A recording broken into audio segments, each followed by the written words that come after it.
মনে করেন একটি এসএমএস খুবই গুরুত্বপূর্ণ ছিল আপনার হোয়াটসঅ্যাপে হতে পারে মেসেঞ্জারে।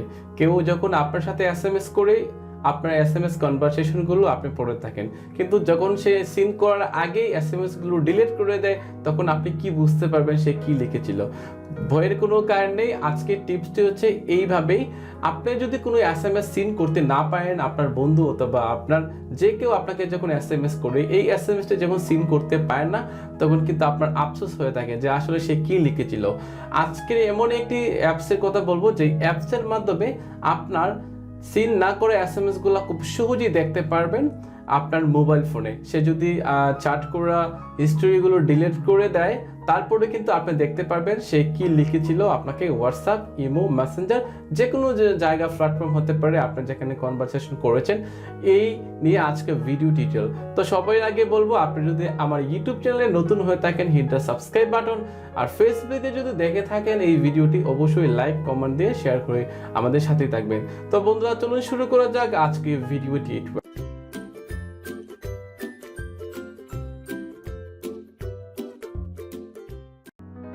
আমরা দেখতে পাচ্ছেন মোবাইল স্ক্রিনে ঢুকে পড়ছি আমরা। এবার আমরা দেখাবো যে আসলে কি অ্যাপসটি ইউজ করতে হয় যখন আপনার মোবাইলের এসএমএসগুলো কেউ ডিলিট করে দিবে, যার সাথে চ্যাট করবেন, সেই এসএমএসগুলো কিভাবে আপনারা রিকভারি করতে পারবেন।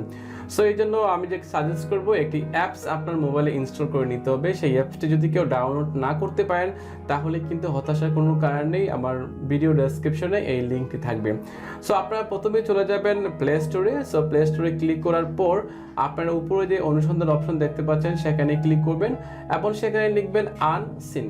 আমি আবার বলছি, এই কিওয়ার্ডটি লিখবেন UNSEEN, আনসিন। এই কিওয়ার্ডটি লেখার পর আপনারা অনুসন্ধান করলে পেয়ে যাবেন এই সফটওয়্যারটি। ছোটোখাটো একটি সফটওয়্যার, আপনারা খুব সহজেই ডাউনলোড করতে পারবেন আপনাদের মোবাইল থেকে। সো এই সফটওয়্যারটি আপনারা সফলভাবে মোবাইলে ইনস্টল করার পর যে কাজটি করতে হবে, আপনাদেরকে ওপেনে ক্লিক করতে হবে। সো ওপেনে ক্লিক করার পর দেখুন আপনারা দেখতে পারবেন এই অ্যাপসটি ওপেন হবে। Let's get start. আমি কিন্তু বিগিনিং থেকেই দেখাচ্ছি যাতে করে আপনারা ইনস্টল করতে পারেন। তো নেক্সটে ক্লিক করবেন। তো আপনি আবার নেক্সটে ক্লিক করছেন। ওকে, সো আমি নেক্সটে ক্লিক করছি। তো নেক্সটে ক্লিক করার পর আবার নেক্সটে ক্লিক করছি। তো দেখুন নেক্সটে ক্লিক করার পর এখানে দেওয়া আছে choose your favourite chat apps. আসলে এখানে অনেক ধরনের সোশ্যাল মিডিয়া অ্যাপস দেওয়া আছে, সবাই তো সব কিছু ইউজ করে না।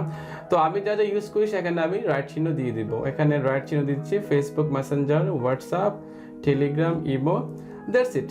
এইগুলি সাধারণত মানুষ ইউজ করে থাকে। তো আমি নেক্সট ক্লিক করব। সো নেক্সট ক্লিক করার পর যে কাজটি করতে হবে গিভ অথেন্টিকেশন, এটি হচ্ছে আপনাকে আপনার মোবাইলে পারমিশন দিয়ে দিতে হবে। সো গিভ অথেন্টিকেশন ক্লিক করছি। ক্লিক করার পর আপনারা এই অ্যাপসটি খুঁজে বের করবেন। আপনারা স্ক্রলিং করে সুইপিং করে নিচে যাবেন এবং দেখতে পারবেন যে আমি দেখতে পাচ্ছি এই যে আনসিন অ্যাপসটি, এটা আমি অ্যালাউ করে দিলাম। সো অ্যালাউতে ক্লিক করার পর আবার অ্যালাউ করে দিতে হবে আমাকে। সো অ্যালাউ করে দেওয়ার পর দেখুন এই অ্যাপসটি কিন্তু অ্যালাউ হয়ে গেছে। এখন যে কাজটি করতে হবে আপনাদের, আমি এবার ফিরে যাচ্ছি। তো এখান থেকে আমরা হোম বাটনে ক্লিক করে বের হয়ে গেলাম। এবার আমি যে কাজটি করব, আমি কারোর সাথে হোয়াটসঅ্যাপে চ্যাট করব।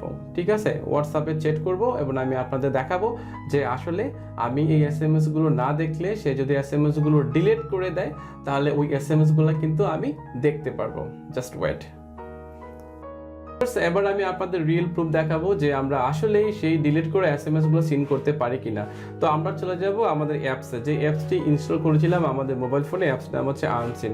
সো এখানে যাওয়ার পর দেখুন আমরা দেখতে পাচ্ছি যে জুয়েল নামে যে এসএমএস করেছিল সেই মেসেজগুলো ডিলিট ছিল। দেখুন দেখতে পাচ্ছি হাই, হ্যালো, কি করো, এই এসএমএসগুলো কিন্তু সে দিয়েছে, কিন্তু আমরা দেখেছিলাম যে তার এসএমএসগুলো ডিলিট ছিল। দেখুন আমি চলে যাচ্ছি হোয়াটসঅ্যাপে, এই দেখুন তার 3টা এসএমএস ছিল এবং সেই এসএমএসগুলো কিন্তু ডিলিট করে দিয়েছিল। তো আপনারা এই অ্যাপসের মাধ্যমে কিন্তু যে কারো সাথে যদি চ্যাট করা হয়, সে কি লিখেছিল, এসএমএস সিন করার আগেই যদি কেউ ডিলিট করে দেয়, এই এসএমএসগুলো দেখা সম্ভব, তাই না? সো এই ভিডিওটি কেমন লাগলো অবশ্যই আমাদেরকে জানাবেন এবং এই ভিডিওটি যদি ভালো লাগে আর নতুন নতুন ভিডিও আপনাদের সাথে শেয়ার করব। যারা ইউটিউবে দেখছেন দয়া করে আমাদের চ্যানেলে সাবস্ক্রাইব করবেন এবং যারা ফেসবুকে দেখছেন অবশ্যই এই ভিডিওটি শেয়ার করবেন এবং লাইক করবেন, কমেন্ট করবেন। ভালো থাকবেন, সুস্থ থাকবেন, দেখা হবে নতুন কোনো ভিডিও নিয়ে।